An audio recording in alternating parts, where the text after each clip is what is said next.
All right, thank you very much. As introduced, I'm actually now the Director of Engineering for Developer Platforms and Services. This organization in Yahoo, we own basically all the tools from source control, engineers checking in source code, packages being built, published, and deploying out to production. So we have all the types of tools in between a commit to actually rolling out.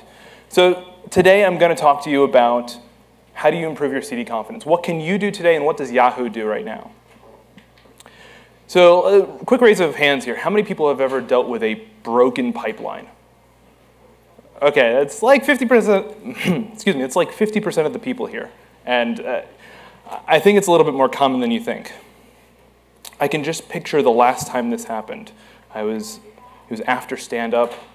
My pull request from yesterday just got merged. I was about 30 minutes into my bug fix.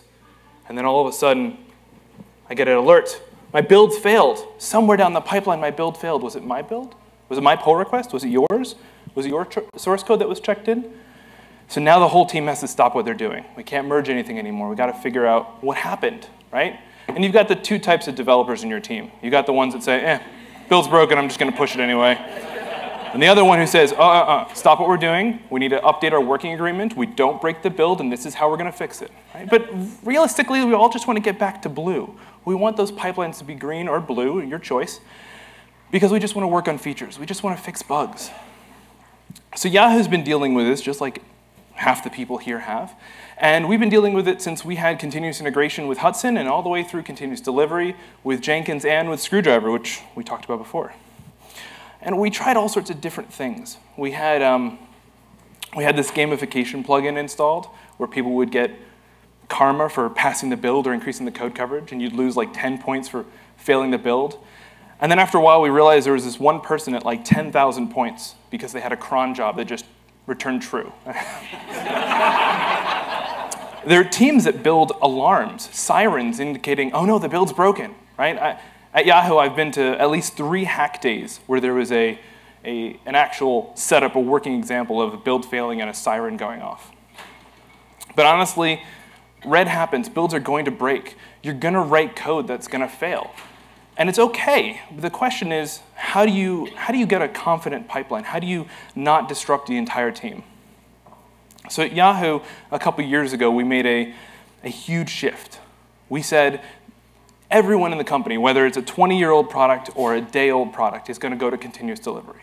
We want everyone to do that. Raise your hand if your product's on continuous delivery right now.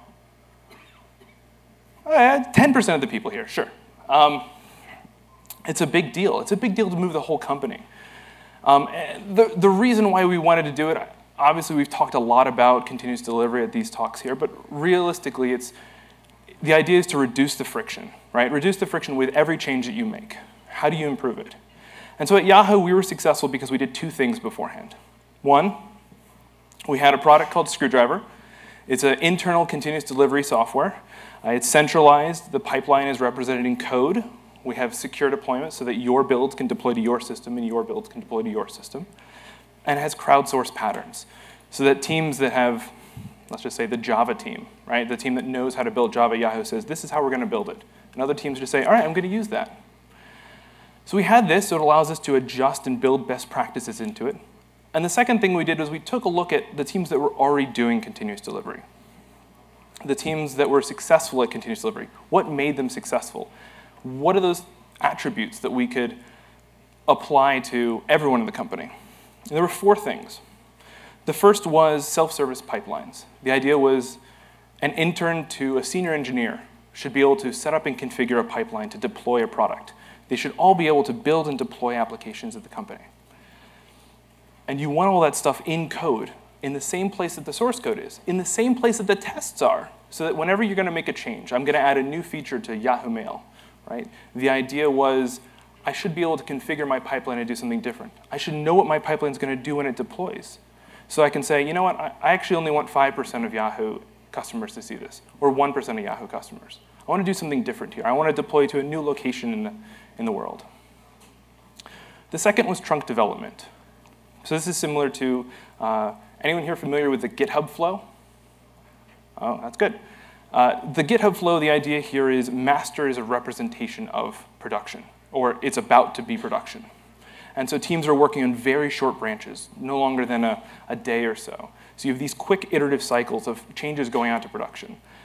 And so you see teams that were originally deploying once a quarter to now once an hour, and these small, small changes going out.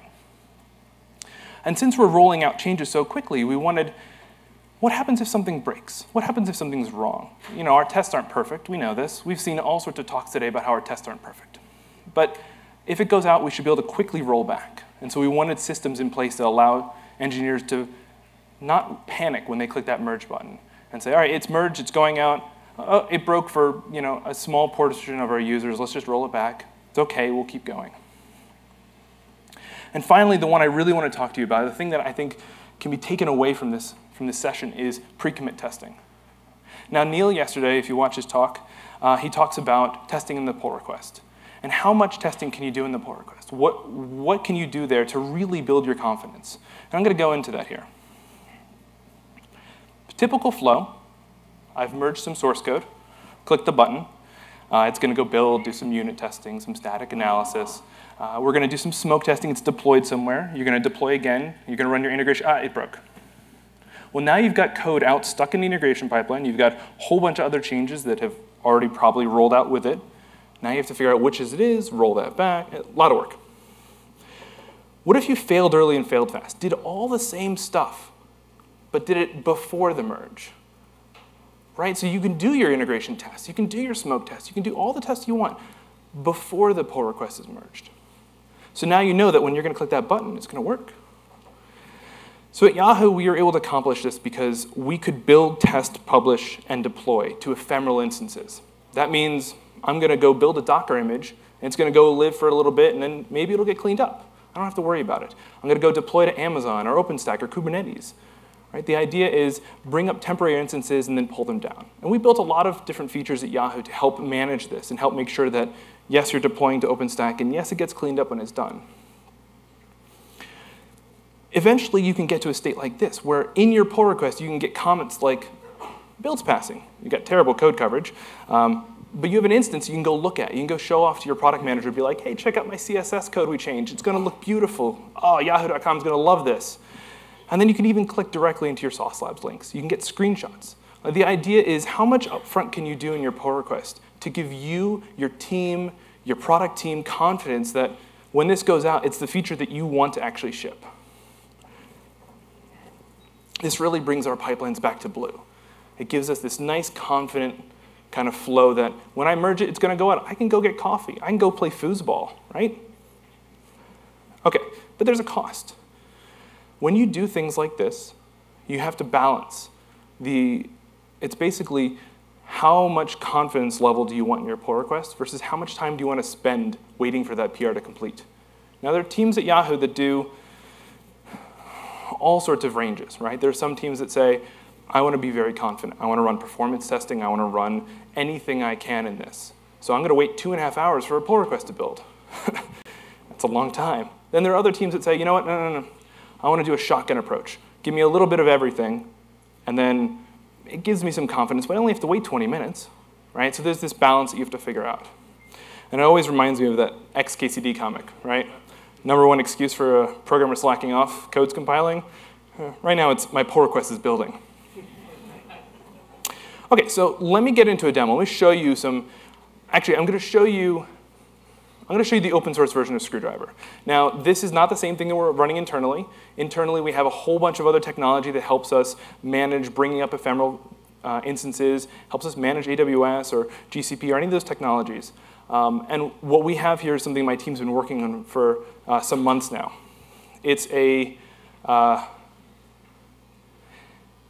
nice envisioning of what Screwdriver could be based on 5 years of Yahoo Tech Dev. So we're trying to slice it out and give you kind of functionality as we can. OK, so let's take a look. I have on github.com here a fantastic little Go application. It's deployed to Heroku. It's very simple. We'll take a look at the source code right now.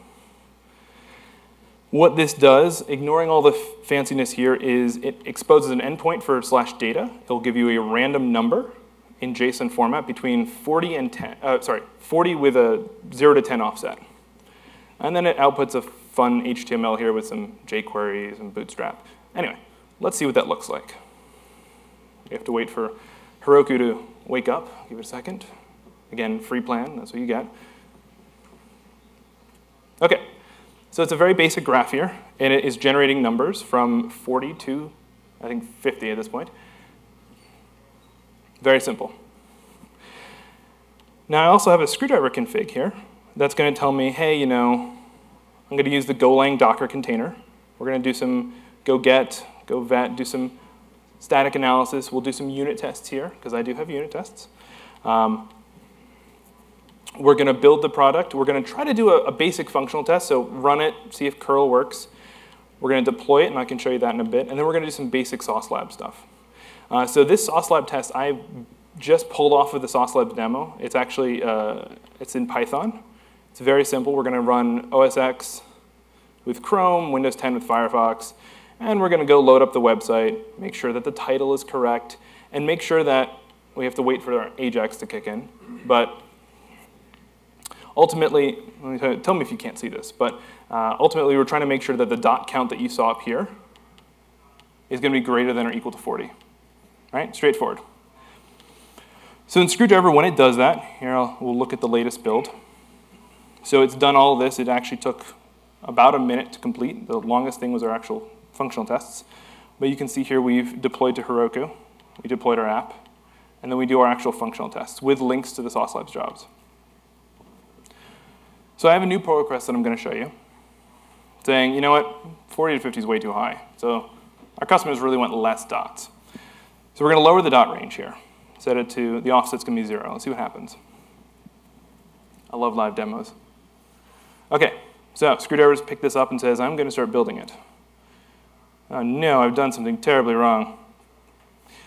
Of course my live demo is not going to work now. Well, that was my live demo, because it's broken. I know, right? OK. Is anything working? This is what happens when I deal with live demos and don't test it right before. Let's see. Probably this is going to break too. So happens I'm on a beta version. The normal build's working. That's good. It's building. It's testing. So we can see here what's happening, and I can, because apparently the functional test is not working, which is fine. We're just going to cheat. No one look at this. Don't judge me. I'm not sure why the pull request isn't working, but I just want to show you what would happen, because that's kind of the point. So in this case, Sauce Labs is running. We're going to bring up our running Sauce Labs tests. If I run over to Sauce Labs real quick, refresh, we should see that 2 instances have come up, or 1 instance in this case, and the second one will start shortly.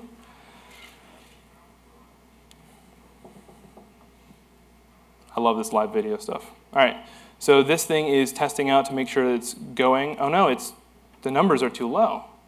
That's not good. So our test should fail. Again, I'm showing you basic Sauce Labs tests. And what I really wanted to show you was this in a pull request. But again, that's not working. So my whole demo is defeated, but that's fine. Nevertheless, the idea here is that we can do as much testing as we can up front, right? Deploy to ephemeral environments, deploy to a temporary Heroku instance, deploy to a temporary AWS instance, whatever the technology happens to be, and do upfront testing. I know some teams, in fact, Neil, if you watched his talk yesterday, one of the things that his team did was they actually deployed to a small subset of production. They had a machine that was taken out of rotation, they deploy to it in their pull request, and run functional tests against it, saying this is actual production hardware. It's not in rotation, no customers are seeing it, but we can see what's going to happen. And there are some tests there are some teams that will even do things like, they'll do metrics-based promotion, where they're going to deploy it and they're going to look at how's the CPU of the host, right? We're deploying it, we're running some tests against it. How's the CPU, the memory, the request per second? Anything seem weird here? If it's off by, let's say, a standard deviation or some form, they can say, fail the build, all the way up in the pull request. OK, well, since my demo is not working, but at least the tests fail. what we can do is we can actually, you know what? I've merged this pull request, which is a terrible idea, but I'm going to revert real quick, just because I love how quickly this works. See if my revert works. All right, so my revert is working. So what did I screw up? Let's find out. You know what? I've got time. We're gonna live debug this because it's fun. All right. So my pull request is going to be building and deploying using Heroku. You can use any technology you want. The biggest challenge our team had to deal with is figuring out how to manage that. Now again, I'm using open source code. I'm using this on github.com. We don't have any of the services here to help us manage the ephemeral instances. That's a lot of stuff that we've baked into Yahoo. But I'm just showing you an example. So this one is deployed to, let's see, where are you? Here we go. A separate instance I have here. So this one should be giving us the right numbers. It is now. It's giving us the 40s. That's what we want. So our pull request should actually pass because it's running the Sauce Labs tests. And go over to Sauce Labs. All right, new one's running.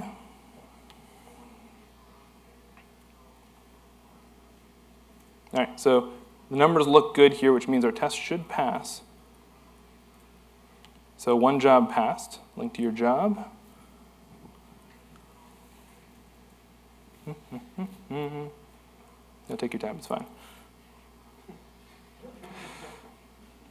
All right, all tests passed, that's great. Good, we're back to blue, and I will try not to break the pipeline again. I've got my team here yelling at me for breaking the pipeline. They're threatening me with things. All right, so the pull request is passing, as you can see in the corner. I have it's not well done. Okay, thank you. Right, so we'll merge this and we'll go back to normal. Let's try this from the beginning. All right, so we want to modify, let's call this demo, please don't break. All right, we're going to edit the main.go. We'll change the offset here to, let's just say 10. So 10 to 20. All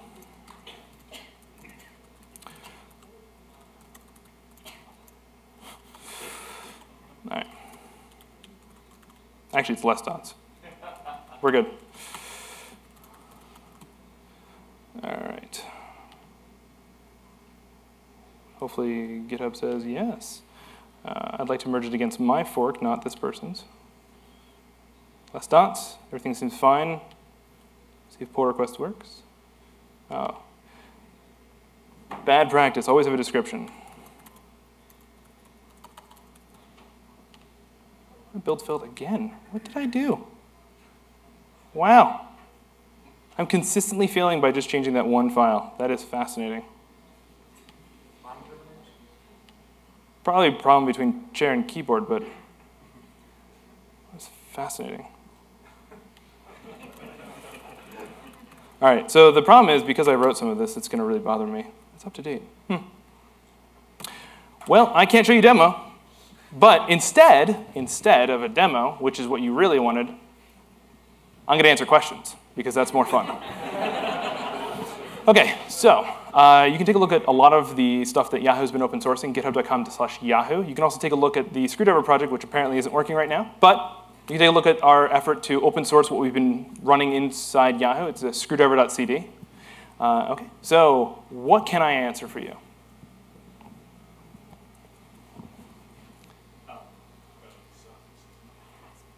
Is it on? It is now. All right. About Screwdriver, is it kind of like a node master type thing like Jenkins, or is it built on top of Jenkins? Like, I'm just curious about that. That's a really good question. Yeah. So the Screwdriver that's running in Yahoo, we built it originally on top of Jenkins many, many years ago, back when we started doing CI and originally CD. The intention was engineers really hated managing Jenkins jobs manually, so we built a system on top of it. Over time, when you're dealing with, what is the right term I can say here? Tens of thousands of builds a day, a single Jenkins master doesn't scale. Many Jenkins masters don't scale. And trying to combine plugins across them is very difficult. So we've started, our internal system is still based on Jenkins, and this open source one is designed as decentralized. So you can have different executors execute for you. So in the open source version that we are demoing here, it's actually using Kubernetes under the hood to run a Docker container in a pod. But you can run it in other systems too. Yes? For your ephemeral builds, when you're creating an instance for deep functional testing, Yahoo, not your dot app, how do you handle the need for a large, rich data that Yahoo's got a ton of changing data behind it all the time? And the richness of the world introduces combinatorics that you're not going to see in a completely synthetic data set. How do you deal with that? That's a very good question. So teams handle this in different ways. Normally when we say pull request testing, the idea here is your pull request should test against production services. So you should be using production data, or as close to production data as you can. Generally, if you were to think of the most basic UI API database setup, right? It's 3 different types of systems you're deploying. You want a pull request for your API to test against your production database, to test against your production UI. And same thing goes around. That gets into some interesting problems when you're dealing with user data, and that's where we at Yahoo do different slicings to say, these are test accounts, they exist in the production system, but they're for testing. So you've got special users, basically. Yes. I think that would be the best, yeah. Come on, there's got to be some more questions. Nothing? I'm fine with that. All right. Well, thank you very much.